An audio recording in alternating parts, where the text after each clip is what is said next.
Welcome back to our channel. आज हम छत्रपति शिवाजी महाराज के बारे में बात करेंगे। वे मराठा साम्राज्य के संस्थापक और भारत के महान योद्धा थे। एक साधारण शुरुआत से मुगल साम्राज्य को चुनौती देने तक शिवाजी की कहानी साहस, बुद्धिमानी और दृढ़ संकल्प से भरी है।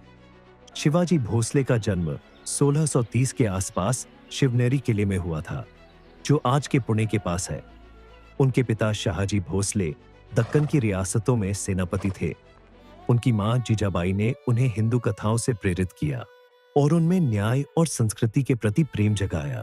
पुणे क्षेत्र में रहकर शिवाजी सह्याद्री पहाड़ों के हर रास्ते से परिचित हो गए। ये जानकारी बाद में उनकी जीत के लिए बहुत जरूरी साबित हुई। किशोरावस्था में ही उन्होंने मावल क्षेत्र से कई साथी जुटा लिए, जो बाद में उनकी सेना का मुख्य हिस्सा बने। शिवाजी के साम्राज्य बनाने के पीछे निजी और राजनीतिक दोनों कारण थे। जब औरंगजेब 1568 में सत्ता में आया, उसकी नीतियां पहले के मुगल शासकों से अलग थीं। उसने गैर मुस्लिमों पर जजिया कर लगाया और कई मंदिरों को नष्ट करवाया। अपने गुरु समर्थ रामदास और माता की शिक्षाओं से प्रेरित होकर शिवाजी अपने लोगों की संस्कृति के रक्षक बने। उनका स्वराज, अपना शासन का विचार उस समय के लिए नया था। उन्होंने जाति और धर्म की परवाह किए बिना लोगों के कल्याण को महत्व दिया, जो उस समय के राजाओं के बीच एक अनोखी बात थी। मात्र 16 साल की उम्र में शिवाजी ने अपना पहला बड़ा कदम उठाया। 1646 में तोरणा किले पर कब्जा। सीधे लड़ाई के बजाय उन्होंने जासूसी, स्थानीय जानकारी और चौंकाने वाली रणनीति का इस्तेमाल किया। सालों से इन पहाड़ों की खोज करने के कारण शिवाजी हर रास्ते और कमजोरी से वाकिफ थे। उन्होंने बारिश के मौसम में हमला करने का फैसला किया, जब देखना मुश्किल था और मदद नहीं आ सकती थी। मावला योद्धाओं के एक छोटे दल के साथ वे एक कम जाने वाले रास्ते से किले में घुसे और बीजापुर के सैनिकों को पूरी तरह से चौंका दिया। इस जीत से शिवाजी को न सिर्फ किले पर कब्जा मिला, बल्कि वहां का खजाना भी मिला। इस धन से उन्होंने पास ही एक नया किला बनवाया, राजगढ़, जो अगले 10 साल तक उनकी राजधानी रही। तोरणा पर कब्जा सिर्फ एक जीत नहीं थी, यह मराठा साम्राज्य की शुरुआत थी। 1659 तक शिवाजी की बढ़ती ताकत से बीजापुर के सुल्तान चिंतित हो गए। उन्होंने अपने सबसे ताकतवर जनरल अफजल खान को 10,000 सैनिकों के साथ शिवाजी को पकड़ने भेजा। अफजल खान बहुत क्रूर था और उसने पहले शिवाजी के बड़े भाई को मारा था। जनरल की रणनीति डराना थी। उसने मंदिरों का अपमान किया, जिसमें तुलजापुर का भवानी मंदिर भी शामिल था। उसकी उम्मीद थी कि शिवाजी खुले मैदान में लड़ने आएंगे, जहां उसकी बड़ी सेना का फायदा होगा। लेकिन शिवाजी ने अफजल खान की शर्तों पर लड़ना मना कर दिया। इसके बजाय वे सह्याद्री के घने जंगलों में स्थित मजबूत प्रतापगढ़ किले में चले गए। वहां से उन्होंने बातचीत करने की इच्छा जताई।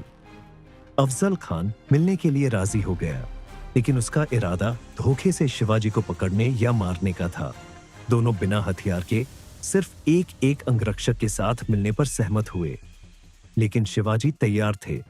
अपने कपड़ों के नीचे उन्होंने कवच पहना था और बाघ के नाखून जैसा हथियार और बिच्छू जैसा छोटा खंजर छिपाया था।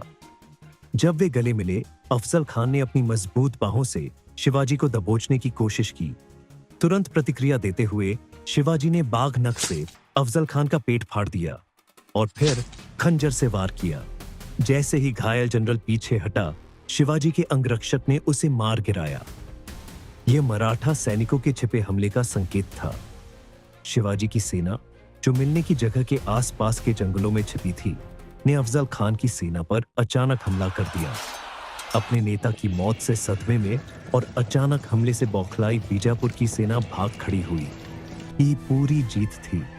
शिवाजी ने अफजल खान का खजाना, तोपें और सामान हासिल किया, जिससे उनकी सेना और मजबूत हुई।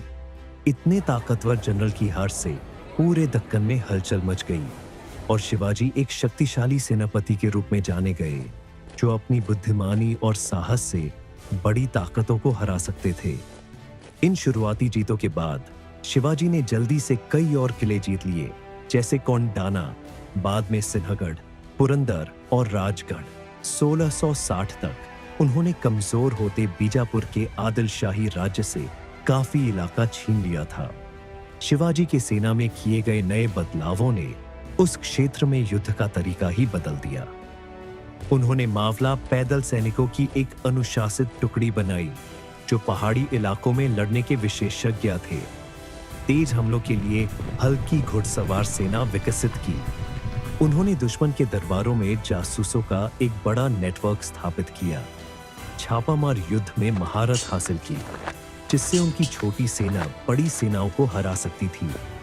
उनकी रणनीति पहाड़ी किलों पर कब्जा करने की थी, जहां से उनकी सेना दुश्मन पर नजर रख सकती थी और तेज हमले करके सुरक्षित वापस आ सकती थी। मुगलों से लड़ाई तब शुरू हुई जब औरंगजेब ने 1660 में अपने मामा शाइस्ता खान को एक बड़ी सेना के साथ शिवाजी को हराने भेजा।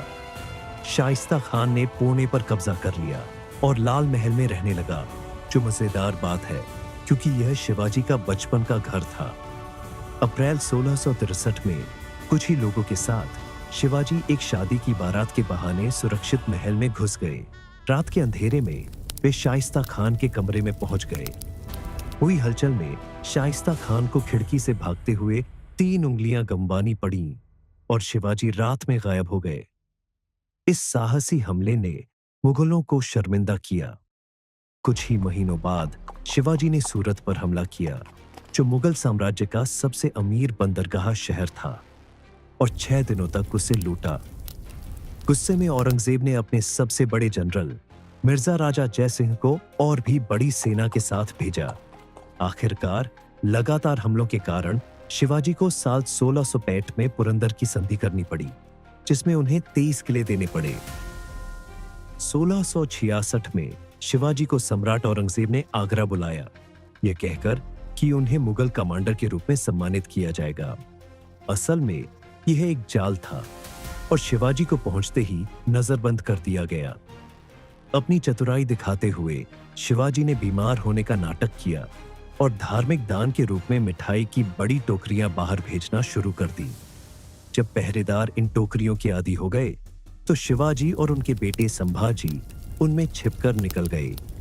साधुओं के भेष में वे 1600 किलोमीटर की यात्रा करके महाराष्ट्र वापस पहुंचे, जो इतिहास के सबसे साहसी बचावों में से एक था। दक्कन लौटकर शिवाजी ने तुरंत अपनी सेना को फिर से मजबूत करना शुरू किया। 1667 और 1674 के बीच उन्होंने अपने ज्यादातर खोए हुए इलाके वापस जीत लिए और भी क्षेत्रों पर कब्जा किया। कोंकण तट पर उनकी नौसेना ताकत बढ़ी, जिससे यूरोपीय ताकतों को चुनौती मिली। उनके प्रशासनिक सुधार उनकी सैन्य सफलताओं की तरह ही शानदार थे। उन्होंने स्थापित किया अष्टप्रधान, 8 मंत्रियों की परिषद, एक नई कर व्यवस्था जो किसानों के अधिकारों की रक्षा करती थी, भारतीय शक्ति द्वारा बनाई गई पहली नौसेना, अपनी सेना के लिए आचार संहिता जो आम लोगों की रक्षा करती थी। 1674 में रायगढ़ किले में एक भव्य समारोह में शिवाजी का राज्याभिषेक छत्रपति सर्वोच्च शासक के रूप में हुआ। इससे औपचारिक रूप से मराठा साम्राज्य की स्थापना हुई और पूर्ण स्वतंत्रता की घोषणा हुई। शिवाजी का साम्राज्य 1680 में उनकी मृत्यु तक बढ़ता रहा, लेकिन उनकी असली विरासत तो अभी शुरू हुई थी। उनके द्वारा रखी गई नींव ने मराठा साम्राज्य को बाद में भारतीय उपमहाद्वीप के बड़े हिस्से पर शासन करने का मौका दिया। शिवाजी को खास बनाता था उनका स्वराज, स्वशासन का विचार, जिसने कई पीढ़ियों को प्रेरित किया। भले ही संख्या में कम थे, उन्होंने न्याय, धार्मिक सहिष्णुता और सांस्कृतिक गौरव पर आधारित एक साम्राज्य बनाया। भारत के महान नेताओं में से एक की इस कहानी को देखने के लिए धन्यवाद। अगर आपको यह इतिहास यात्रा पसंद आई तो लाइक करें, शेयर करें और सब्सक्राइब करें, और कमेंट में बताएं कि आपको शिवाजी की कहानी का कौन सा हिस्सा सबसे प्रेरणादायक लगा।